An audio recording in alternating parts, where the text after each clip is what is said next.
It is dependent on external agent, lot of external agents. So merely it is a chance factor. If external agents are there, they can carry out cross pollination. Otherwise, they cannot carry out cross pollination. That remember. The plants or flowers have to undergo various kind of contrivances, adaptations, okay, conditions.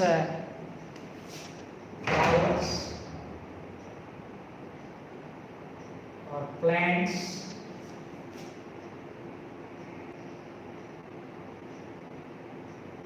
undergo various kind of different kind of contrivances.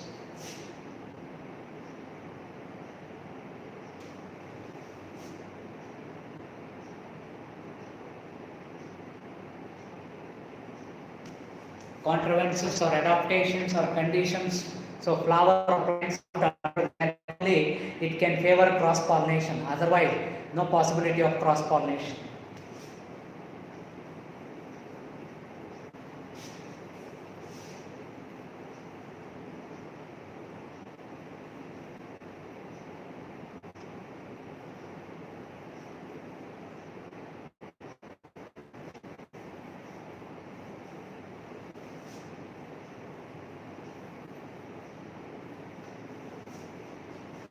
So these are some of the advantages and disadvantages of cross-pollination. So we have completed cross-pollination, different agencies involved in cross-pollination and outbreeding devices, all that. Now we will move on to the next concept, pollen-pistil interaction, very important for 5 mark.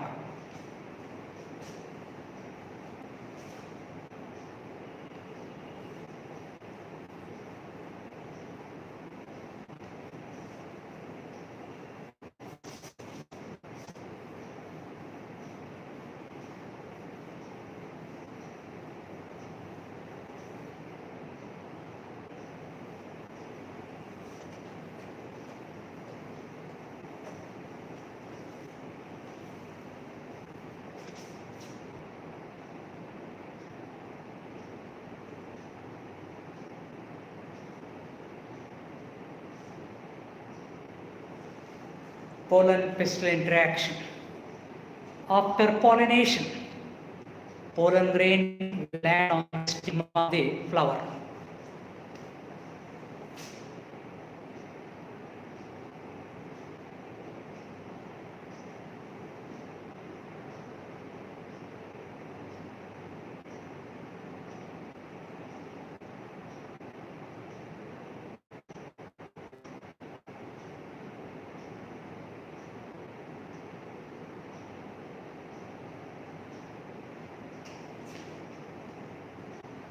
This is stigma of the flower or gynoecium, style and ovary.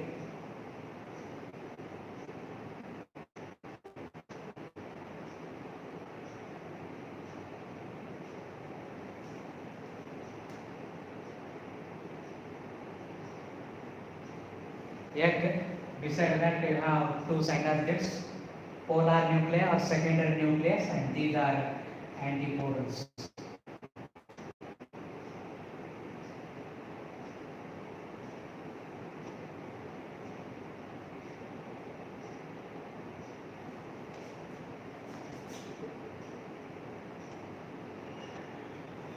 So after pollination, pollen grain will land on the stigma. Whether it is the right kind of pollen grain, right type of pollen grain means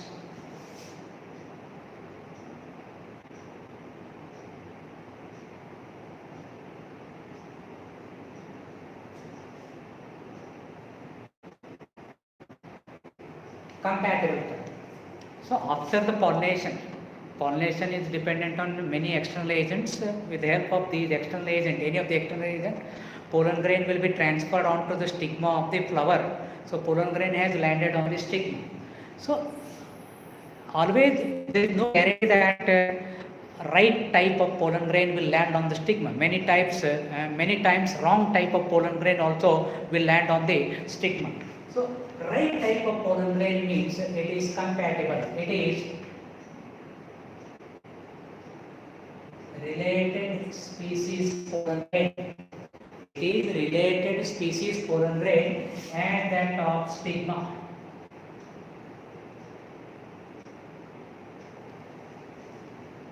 If hibiscus flower is there, hibiscus stigma is there, hibiscus pollen grain should reach. Pollen grain we are there, it is wrong type. So related species pollen grain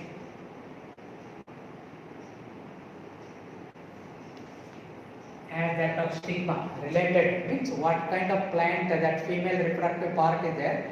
Its related male part, that is pollen grain, will come and land on the stigma. That is compatible. Many times wrong type of pollen grain. Pollination always do not ensure landing of right type of pollen grain on the stigma. Sometimes what happens, wrong type of pollen grain can fall on the stigma of the flower. So wrong type, it is different species pollen grain. It is different species pollen grain. Wrong type, what we say, incompatible.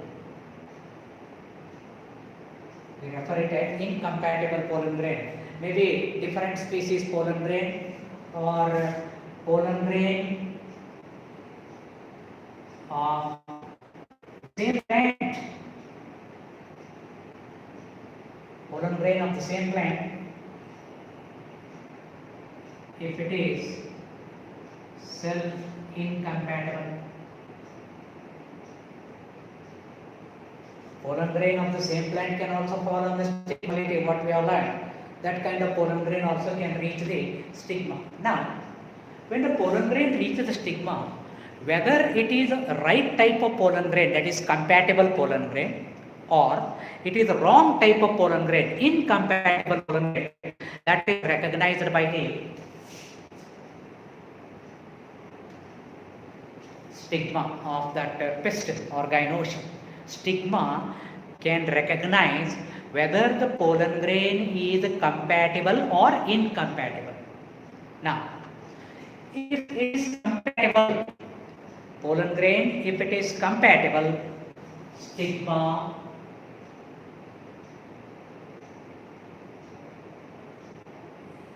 accepts, it recognizes first. It recognizes, accepts the pollen grain. It accepts the pollen grain. So accepting the pollen grain by the stigma of the flower means favorable conditions.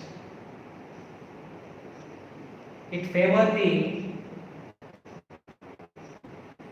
germination of pollen grain.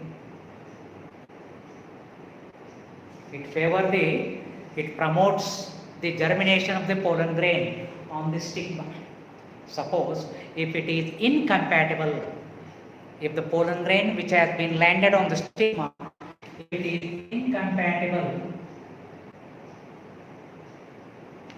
then this stigma will reject that. It will reject that pollen grain. That means pollen grain fails to germinate on the stigma of the flower. So only right kind of pollen grain can be recognized by the stigma and it promotes its germination.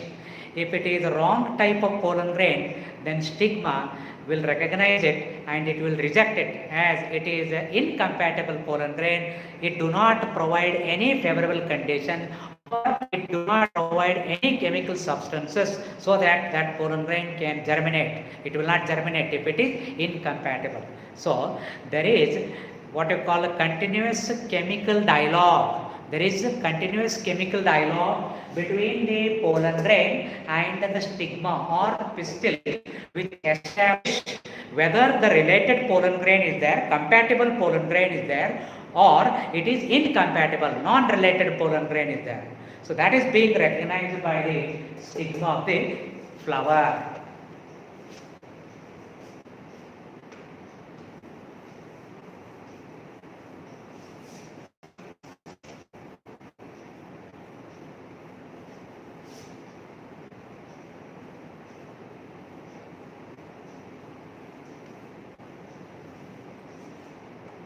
So there is a continuous chemical dialogue established between the pollen grain and the stigma in this particular pollen pistil interaction. That remember, this is pollen pistil interaction.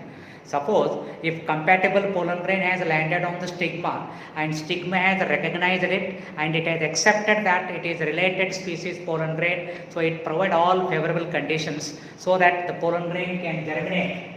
It can germinate. So it leads to post-pollination events. Post-pollination event that leads to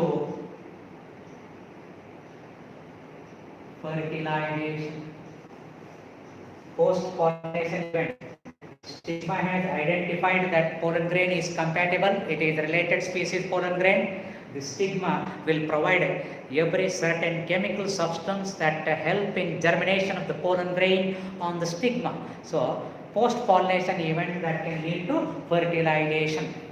Once the pollen grain has been recognized and it has been accepted by the stigma of the flower and it help in promotion of the pollen grain development on the stigma.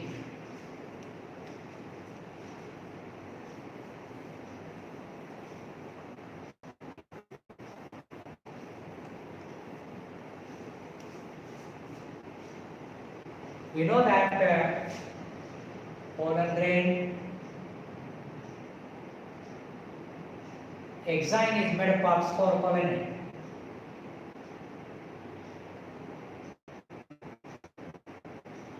Germpore, where sporopollen is absent, which is present on the exine layer, where sporopollen is absent. So this germpore has enzymes, proteins. Germpore has enzymes, proteins.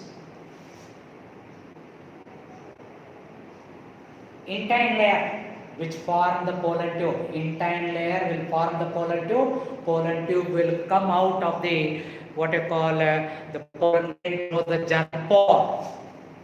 So intine has what you call polysaccharides. It has polysaccharides, carbohydrate, proteins. It has lipids. So these are the chemical substances present in the intine layer of what you call pollen grain. The germpore has several enzymes and proteins. Now, the stigma. Stigma has certain chemicals. The chemicals such as carbohydrates, proteins, lipids. These are there in the stigma. So stigma will provide certain chemotropic substances. Stigma will provide certain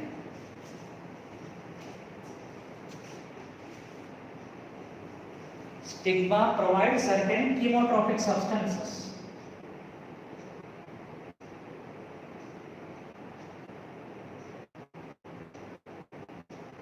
Stigma will provide certain chemotropic substances that is essential for the pollen grain germination and pollen tube growth. So here, stigma, what it will provide? Stigma provide sugars, carbohydrate nothing but sugar. Okay. It provides boron, calcium,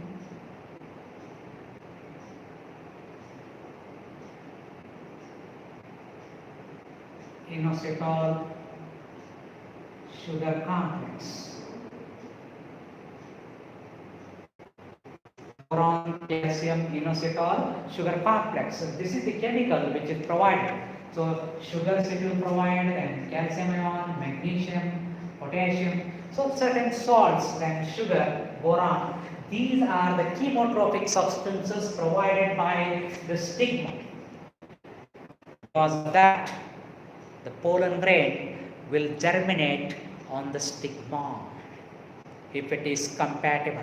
if it is related species pollen grain. So it germinates. When it germinates, you know that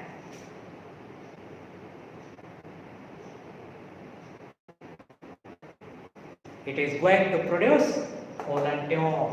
Pollen tube is produced. That pollen tube come through germ pore. It emerge out of the germ pore. So this is how pollen germination will be there on the stigma when it is compatible. Suppose if it is incompatible, the stigma recognize that pollen grain as unrelated. It is not compatible, it is incompatible.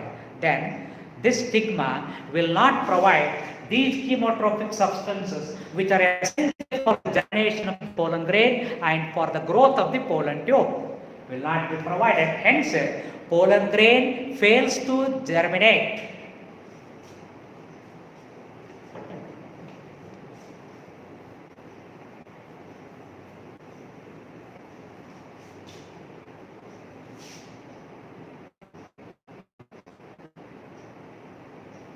If the pollen grain is incompatible,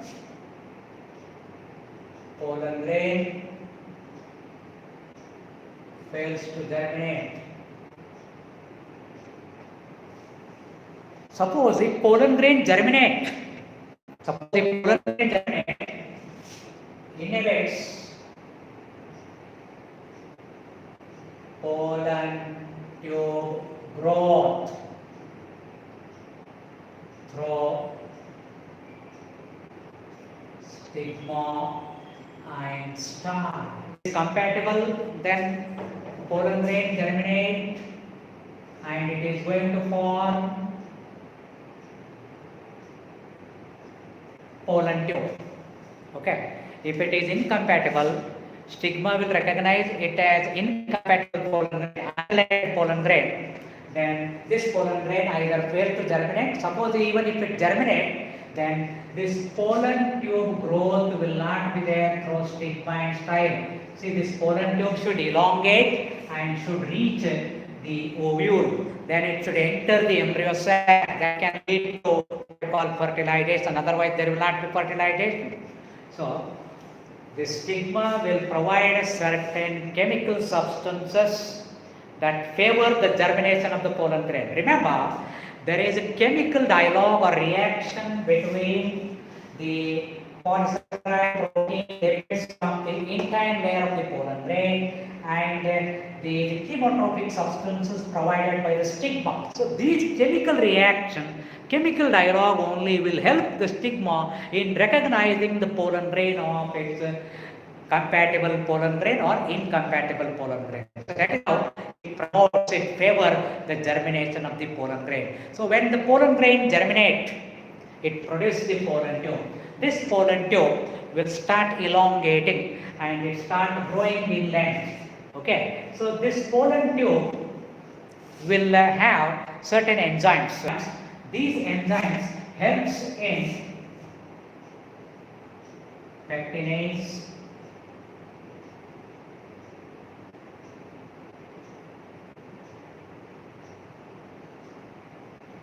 and hydrolytic enzymes.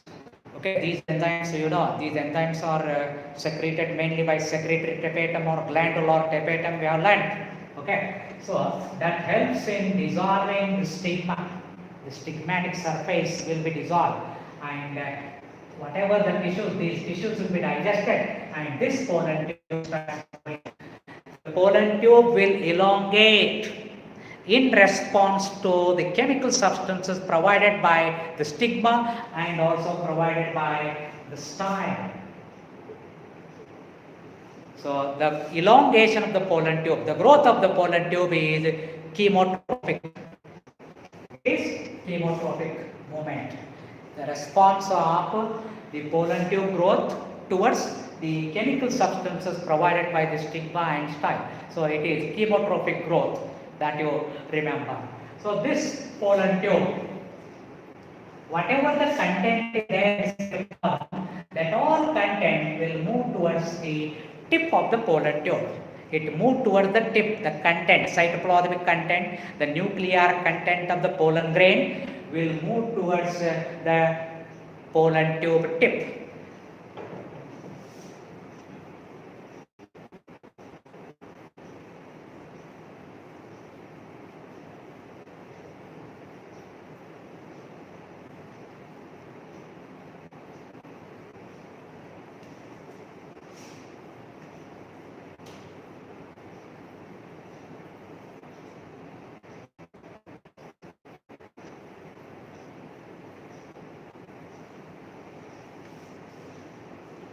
So what happens here?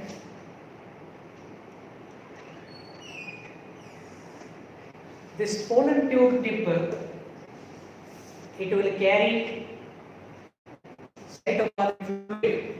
It will carry cytoplasm and it carry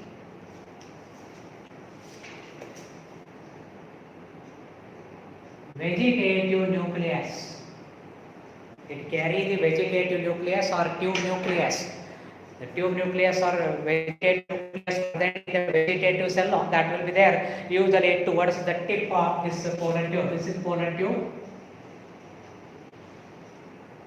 And the vegetative nucleus is followed by usually these male gametes. The content of the pollen grain will move towards the tip. Cytoplasmic content will move towards the tip of the pollen tube, carrying the vegetative nucleus followed by what you call the male gametes, okay, male nuclei. So soon this vegetative nucleus can dissociate and will not take part in fertilization. The two male gametes which will be there, these will move towards the tip of the pollen tube. Then these will be carried towards what you call this ovule.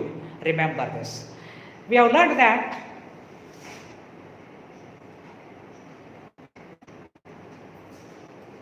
flowering plants, they are pollinated in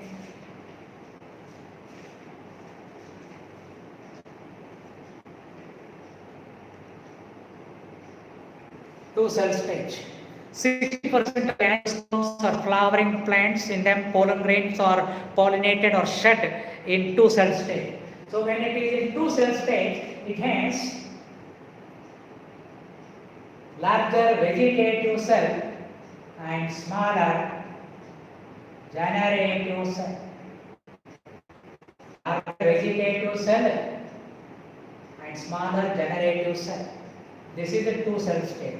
When the pollen grain is pollinated onto the stigma of the flower in two-cell state, further development of this male gametophyte, that is pollen grain, occur on the stigma of the flower. Here, so what happens here? The generative nucleus divide mitotically. It divides mitotically and it results in the formation of the generative nucleus divide mitotically, result in the formation of the two male gametes. Two male gametes are produced, and this is the annual vegetative nucleus. So, further development of the pollen grain as the three-celled structure will be there on the what we call stigma of the flower. So, when the two male gametes are formed, then what happens? These male gametes will be what we call present in the pollen tube, towards the tip of the pollen tube. Now, remaining around 40% of the flowering plants where pollen grains are shed in three-cell stage.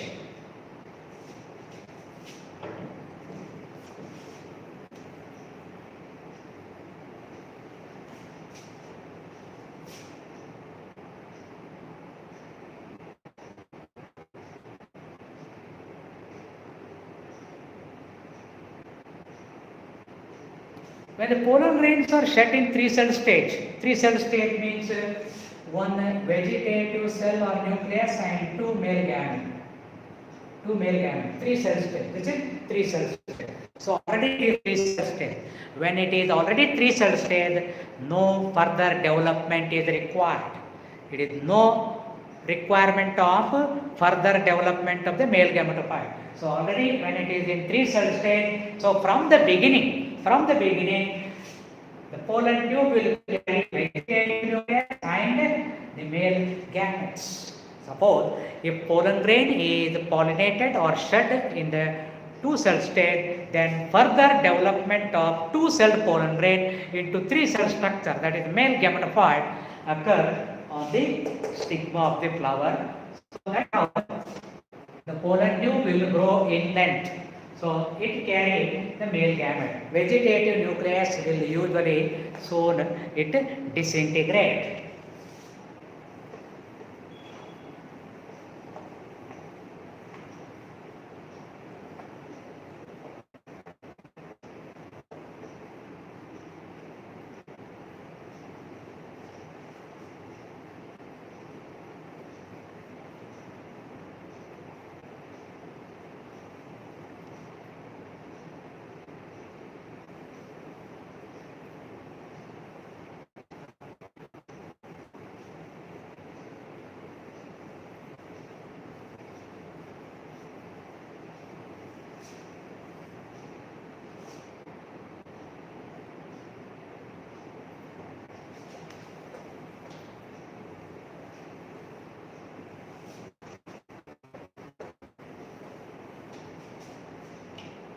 So now what happens? This pollen tube will elongate.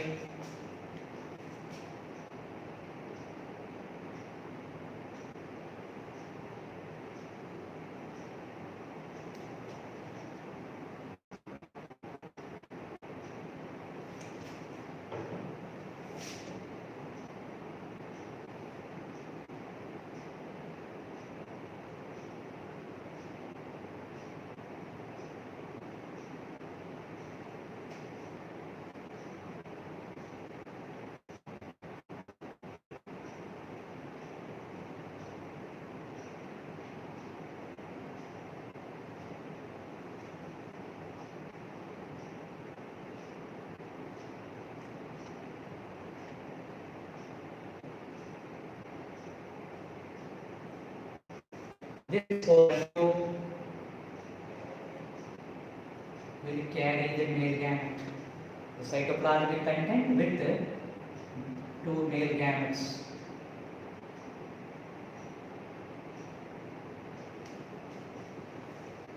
So male gametes will be carried by the pollen tube in this kind of sexual reproduction. This you call it as syphanogamy.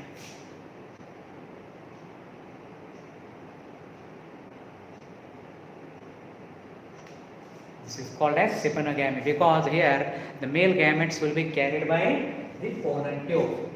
So here now entry of pollen tube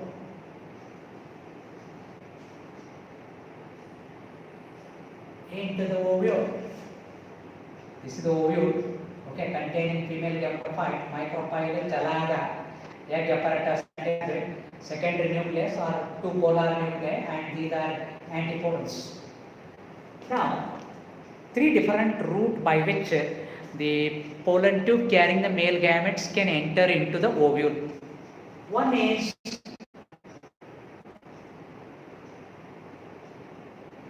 porogamy.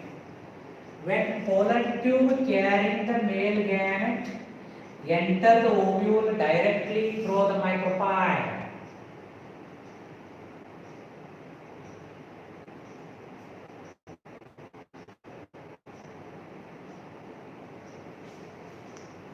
entry of pollen tube into the ovule directly through the micropyle is known as porogamy. It is more common in flowering plant. This kind of entry into the ovule is more common in flowering plant. Directly through the micropyle. So here is the micropyle. Through this direct entry of the pollen tube carrying male gamete will there. It is called as porogamy. Remember, one example, lily. Now another one,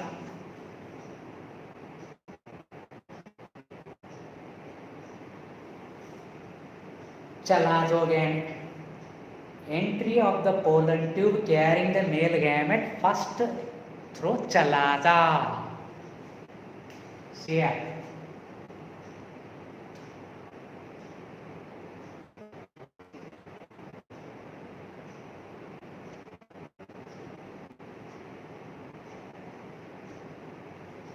This is Chalada. Entry of the pollen tube carrying the male gamete through the Chalada. Whatever the route, pollen tube can enter the embryo sac through the micropyle only, near to the micropyle only. The route by which pollen tube can enter the ovule may be different. One directly through the micropyle, another one through the Chalada. Okay, so when it enters through the Chalada, this is the what you call basal occur, it is called as chalazogamy. Chalazogamy you can see in examples. So through the entry of pollen tube into the ovule through chalada.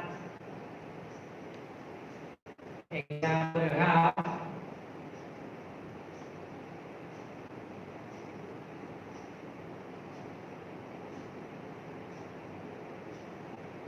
Casuarina, Betula, walnut. These are the example for chalazogamy. Then the last kind, mesogamy.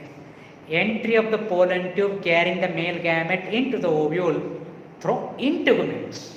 See here, these are the integuments. Outer integument, okay, and this is the inner integument. Okay, so here.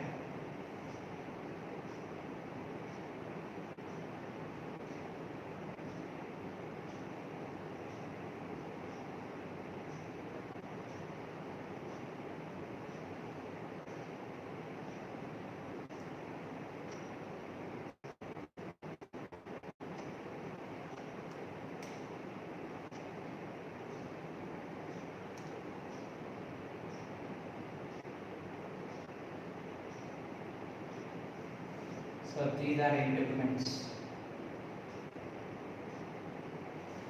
Entry of the pollen tube into through the integument is known as mesogamy. Remember this: porogamy, chalazogamy, mesogamy. These three you have to remember.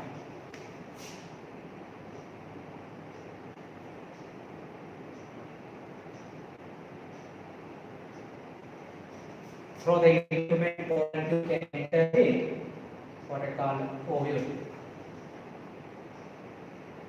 Example,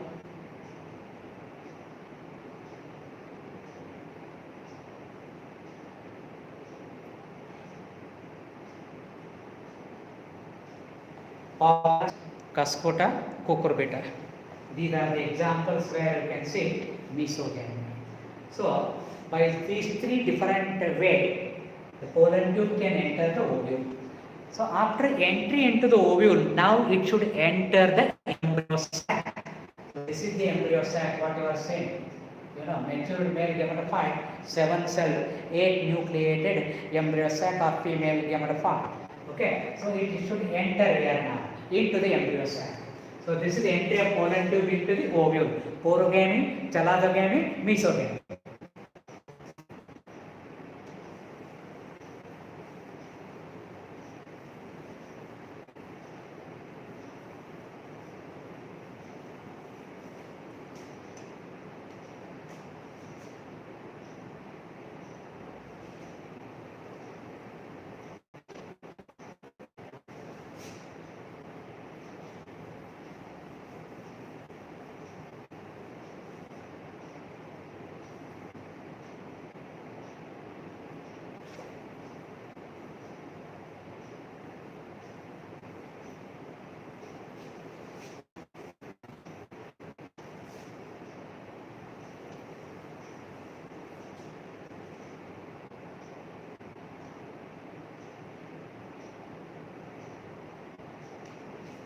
Entry of the pollen tube into the embryo sac.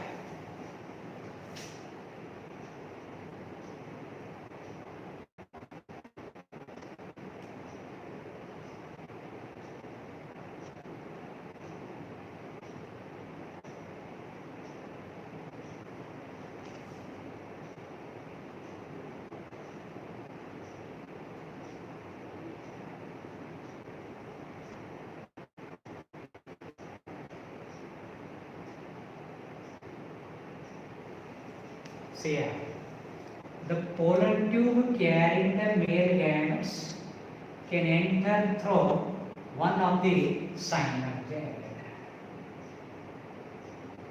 One of the synergid. This pollen tube can enter into the embryo sac. So one of the synergid is invariably destroyed due to the entry of the pollen tube carrying the male gamete into the embryo sac. So through the synergid, this pollen tube, these are the two male gametes, okay, carried by this pollen tube enters through the synergid. So why the pollen tube will be attracted towards the synergid? We know that in the synergid we have learned, if this is the egg, this is synergid, special cellular thickenings will be there. These special cellular thickening or finger-like projections which are there towards what you call micropylate, these you call it as filiform apparatus. Filiform apparatus guide the pollen tube entry into the embryo sac. It attracts the pollen tube. See, this filiform apparatus can produce certain chemical substance which can attract the pollen tube towards it. That is why pollen tube carrying the male gamete will move towards this synergid. And in the synergid you have two darkly stained bodies. These are two darkly stained bodies. You call them as X bodies. Okay, these X bodies can also help in what you call attracting the pollen tube towards the synergid. So what happens here? This is the egg nucleus. These are the two polar nuclei.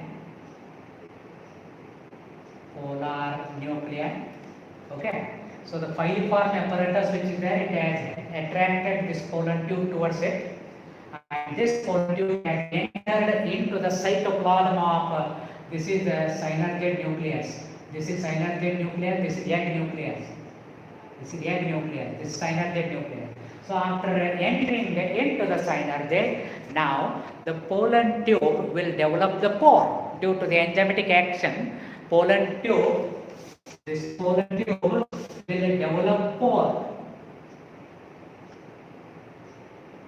Through that pore, the male gametes will be released into the cytoplasm of the synergid. Male gametes will be discharged into the cytoplasm of the synergid. So this is how the entry of the pollen tube into the embryo sac is guided by the filiform apparatus of the synergid and even darkly stained DNA containing bodies called as X bodies guided the pollen tube entry into the synergid. The growth of the elongation of the pollen tube towards the embryo sac or into the ovule is chemotropic in response to the chemical substances provided by the stigma and the style. So this is how the entry of the pollen tube into the synergid will be there. Because of entry of pollen tube into the synergid, usually one of the synergid is invariably destroyed and the male gametes have been discharged into the cytoplasm of the synergid. These two male gametes later on will take part in fertilization event.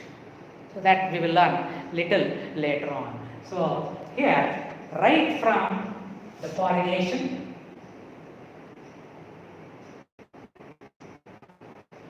that is transfer of pollen grain onto the stigma of the flower, then pollen germination, stigmatic fluids containing certain chemical substances help in pollen grain germination. In time will pass the pollen tube through the germ pore, pollen tube emerge out of the pollen grain, germ pore through which pollen tube comes out, and pollen tube is the carrier of the male gamete, cypanogamete. So pollination, pollen germination, pollen tube growth, pollen tube entry into ovule. All these events collectively referred as pollen pistil interaction. So pollen pistil interaction involve deposition of the pollen grain on the stigma, that is pollination, Okay, acceptance of the pollen grain by the stigma. Stigma will accept if it is compatible. Stigma will reject, prevent the germination of the pollen grain, inhibit the pollen tube growth if it is incompatible. Okay, so pollen germination, pollen tube growth, then pollen tube entry into the ovule, pollen tube entry into the embryo sac. All these events collectively referred as pollen pistil interaction. This pollen pistil interaction is a dynamic process.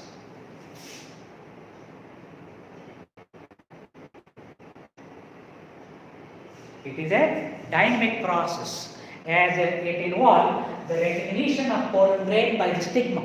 As it involves recognition of pollen grain by the stigma, okay, if it is compatible, pollen grain will be accepted, received. Receptivity of the stigma condition so that pollen grain can germinate and it form the pollen tube, and that pollen tube will carry the male gamete. Suppose if it is incompatible, it will reject the pollen grain. Pollen grain fails to germinate. If pollen grain germinates, pollen tube will not grow. So that is how the continuous chemical dialogue can help in recognition of the pollen grain as compatible or incompatible due to the chemical reactions between the pollen grain and the stigmatic surface.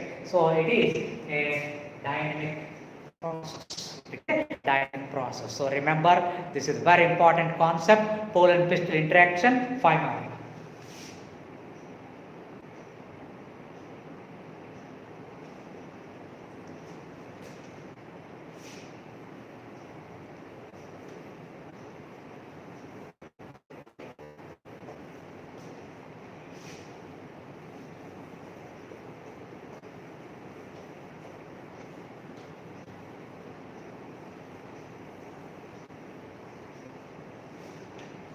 So this complete mechanism, what we have learned now,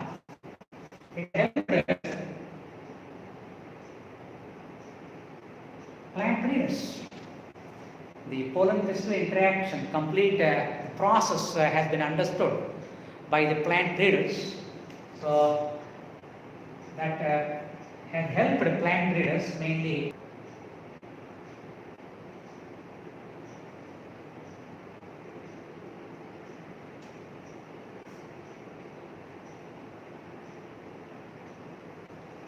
Even if incompatible pollination is there, this entire process has been very well understood by the plant breeders. So plant breeders can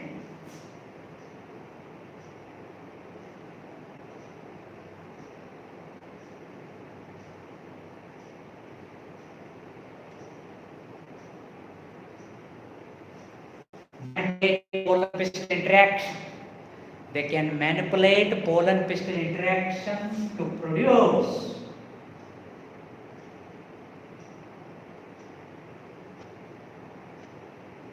desired hybrid plants. By manipulating the pollen pistil interaction, plant breeders, even if incompatible pollen grain, fall on the stigma. They have manipulated that pollen pistil interaction and they have produced a desired hybrid plant. So, after understanding the entire process of pollen pistil interaction, the plant breeders have tried to manipulate. Usually what happens? Pollen grain compatible type only will germinate. That can lead to post-pollination event resulting into fertilization. So, if incompatible pollen grain, many times what happens, incompatible wrong type of pollen grain can land on the stigma. Then what happens then? Pollen grain will not germinate, then there is no fertilization. So many times there is no fertilization, all that. So plant breeders, as per the requirements in crop improvement program, so what they have done, they have manipulated the pollen pistil interaction as per their needs, as per their desire, and they have produced the hybrid plant even if there is incompatible pollination, incompatible pollen grain, even if it reaches the stigma, they tried to manipulate, make the changes in the chemical reaction between the pollen grain and stigma. Hence, stigma can favor the germination of even incompatible pollen grain and can germinate, and that has helped in producing the hybrid plant. So this you try to remember. This is all about pollen pistil interaction. See, in laboratory we can learn, in practical we can learn how the pollen grain germination occurs. Briefly I will tell about.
Study of pollen germination.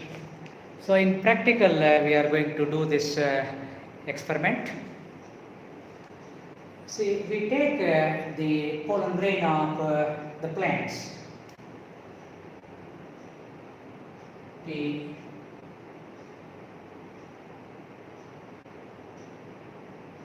Protolaria, Vinca.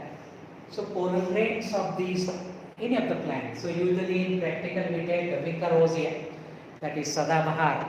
The pollen grains will be dusted, will be removed from the anther of the stem. We take a slide and we put these pollen grains onto that clean slide. Then we are going to add 1 or 2 drops of sugar solution, 10% sugar solution. So the pollen grains are taken on a clean slide and 1 drop or 2 drops of 10% sugar solution, which is ready-made prepared. In this we have added boron, calcium, potassium salts. Okay, these promote the pollen grain germination.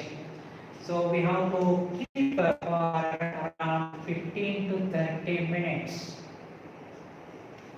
This we have to keep for around 15 to 30 minutes. After 30 minutes, when you observe under compound microscope, what you can see,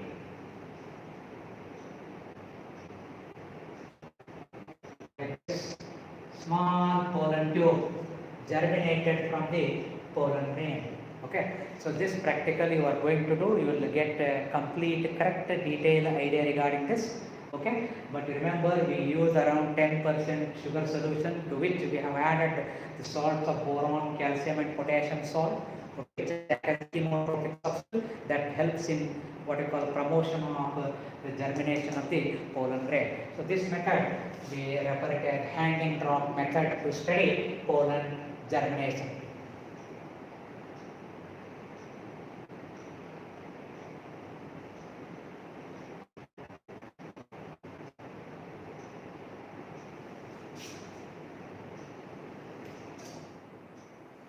So it is called a hanging drop method of what you call study of pollen grain germination, especially in the laboratory.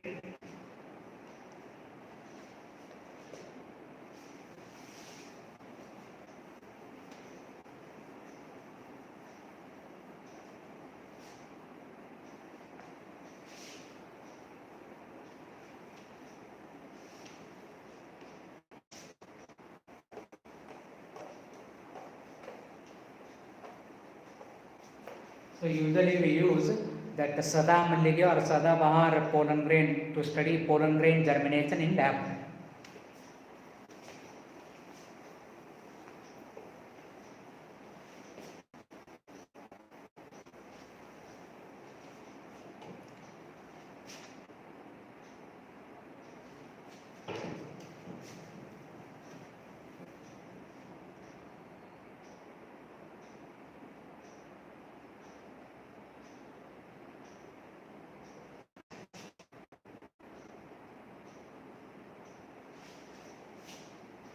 The next concept we have artificial hybridization.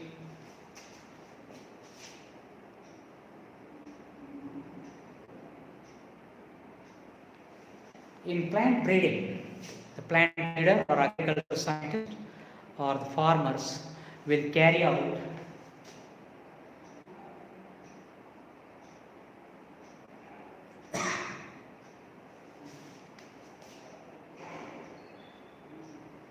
improvement of crop plants in plant breeding is done by one of the important technique, that is artificial hybridization. It is one of the most important technique which is followed in plant breeding program since many years.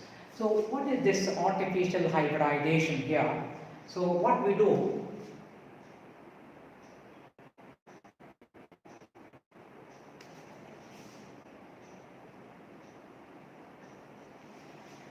we take two different parental plant A and plant B. These parental plant have desirable character. They are genotypically different with desirable characters. They are genotypically different with specific desirable character. Say this is high yielding, and say this is disease resistant. We are going to cross pollinate these two. The technique of crossing two different plants differing from each other genotypically with desirable character. Say one parental plant is yielding and another parental plant is disease resistant. So the technique of crossing two different parental plants differing with each other in one or more characters. Okay, these plants belong to different variety or different species or different genera, whatever it is. Usually we go for different species or different variety. So the technique of crossing two different parental plants differing from each other genotypically in one or more character to produce a hybrid. A hybrid. So this hybrid has superior characters. It has superior characters. So this hybrid is both. It is high yielding as well as it is disease resistant. It is high yielding as well as disease resistant. So these both characters we could not see in the parental plant which you have selected. So such a new combination of character we can see in the hybrid. So this method is called as hybridization, which is carried out by a trained farmer, carried out by a plant breeder or agriculture scientist. So this method is called as artificial hybridization, one of the important method of crop improvement in plant breeding, that remember, right? So what is artificial hybridization? The technique of crossing two different parental plants. The technique of crossing two different parental plants belonging to different species or variety or genera differing from each other genotypically in one or more character to produce a hybrid is known as artificial hybridization. So the technique of crossing two different parental plants differing from each other genotypically in one or more character to produce a hybrid is known as artificial hybridization. Okay, the selected parents belong to different variety or species or whatever it is. So you are going to produce a hybrid plant with superior character. This offspring has superior character than its parental plant. So in artificial hybridization, we need to use desired pollen grain, required kind of pollen grain we want to use. Desired pollen grains we need to use. Specific desired pollen grains we need to use in artificial hybridization. Then the stigma of the flower, stigma should not be